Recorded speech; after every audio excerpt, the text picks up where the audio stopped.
Bonjour à tous et bienvenue sur ma chaîne. Je vais vous parler d'un sujet que l'on parle peu, les soins énergétiques et les animaux. Lorsque nous parlons des soins énergétiques appliqués aux animaux, nous entrons dans un espace à la fois subtil et profondément concret, où la rencontre entre la science du vivant et la sagesse des énergies se déploie. Les animaux, qu'ils soient domestiques ou sauvages, vibrent sur des fréquences naturelles, reliées à la terre, à l'instinct et à une conscience universelle qui dépasse parfois notre compréhension humaine.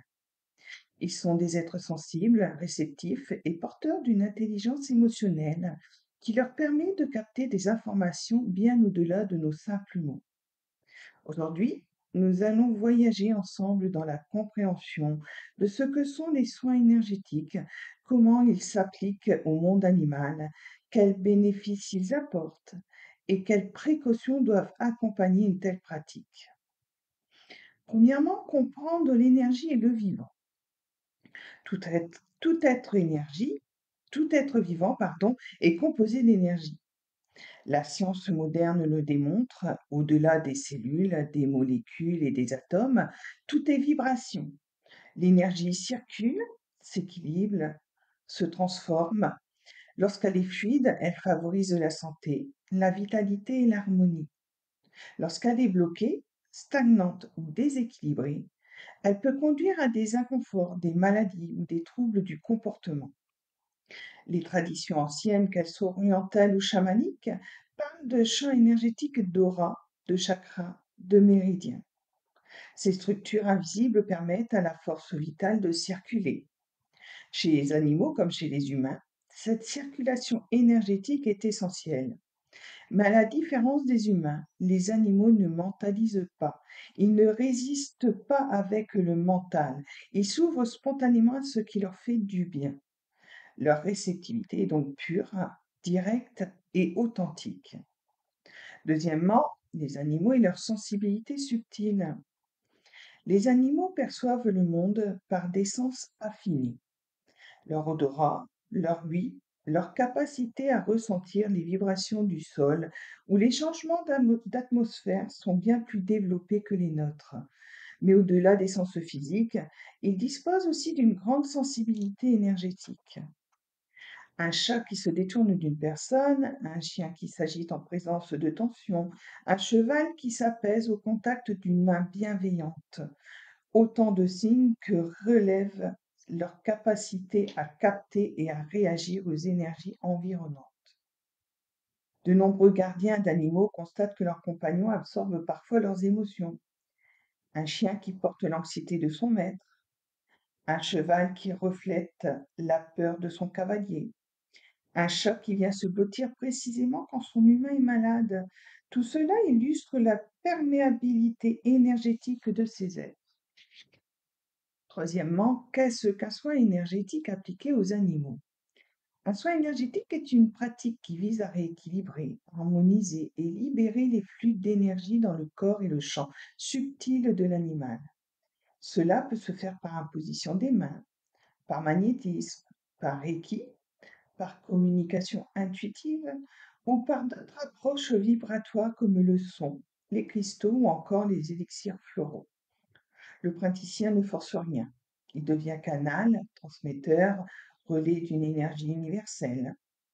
L'animal, lui, choisit d'accueillir ou non cette énergie.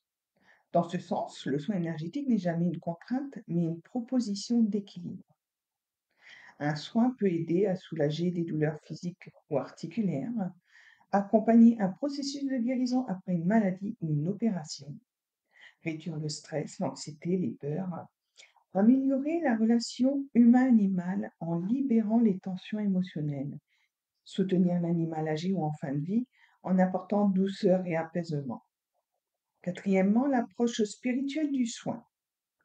Au-delà de l'aspect thérapeutique, il existe une dimension spirituelle profonde. Les animaux sont des enseignants silencieux. Ils nous rappellent l'instant présent, la loyauté, la simplicité de l'être.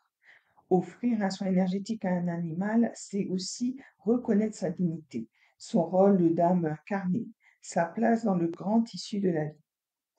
Chaque soin devient alors un acte d'amour, de gratitude et de reconnaissance envers le vivant. Beaucoup de praticiens témoignent de moments de grâce, un regard profond qui s'installe, une respiration qui s'apaise, une sensation de chaleur ou de lumière qui envahit la pièce. Ces instants nous rappellent que nous sommes reliés par une même énergie universelle. Cinquièmement, la pratique concrète. Un soin énergétique avec un animal se déroule dans un climat de calme et de respect. Le praticien prend le temps de s'ancrer, d'ouvrir son cœur et d'inviter l'animal à recevoir ce dont il a besoin. Le contact physique n'est pas toujours nécessaire. Certains animaux préfèrent être touchés, d'autres gardent une distance. Le praticien respecte totalement le choix de l'animal. Parfois, le simple fait d'être présent dans la pièce suffit pour que l'énergie circule. L'observation est importante. Un bâillement, un soupir, un animal qui s'allonge, qui ferme les yeux ou qui s'éloigne légèrement sont autant de signes de réception. L'écoute intuitive guide la séance. Sixièmement, les limites et les précautions. Il est essentiel de rappeler que les soins énergétiques ne remplacent pas les soins vétérinaires. Ils sont complémentaires, un soutien, un accompagnement global. En cas de maladie, de blessure ou de symptômes inquiétants, le vétérinaire reste le premier recours. Le praticien énergétique agit dans le respect du vivant, sans imposer, sans promettre de miracle et en collaborant toujours avec les autres approches de soins. De plus, le praticien doit veiller à son propre équilibre, car un soin énergétique implique une circulation. Il est donc important d'être soi-même centré, aligné et ancré pour ne pas projeter ses propres déséquilibres sur l'animal. Septièmement, témoignages et expériences vécues. De nombreux récits illustrent la puissance subtile de ces soins. Un cheval nerveux qui retrouve son calme après quelques séances, un chien adopté dans un refuge traumatisé qui s'ouvre peu à peu à la confiance, un chat malade qui, même en fin de vie, reçoit un apaisement tel qu'il peut partir sereinement. Ces histoires nous rappellent que l'énergie agit là où elle est nécessaire, souvent de manière discrète, mais toujours avec bienveillance. En conclusion, une alliance entre le visible et l'invisible. Les soins énergétiques offerts aux animaux sont bien plus qu'une technique. Ils sont une rencontre, une alliance entre le visible et l'invisible, entre l'instinct animal et la conscience humaine. Ils nous invitent à reconnaître que les animaux sont nos compagnons de route, nos miroirs, nos guides parfois, et que prendre soin d'eux, c'est aussi prendre soin d'une partie de nous-mêmes et de notre lien avec la Terre. Dans un monde où tout va vite, où l'on oublie parfois l'essentiel, les soins énergétiques viennent rétablir une vérité simple. Nous sommes tous reliés, tous vibrants, tous porteurs de vie.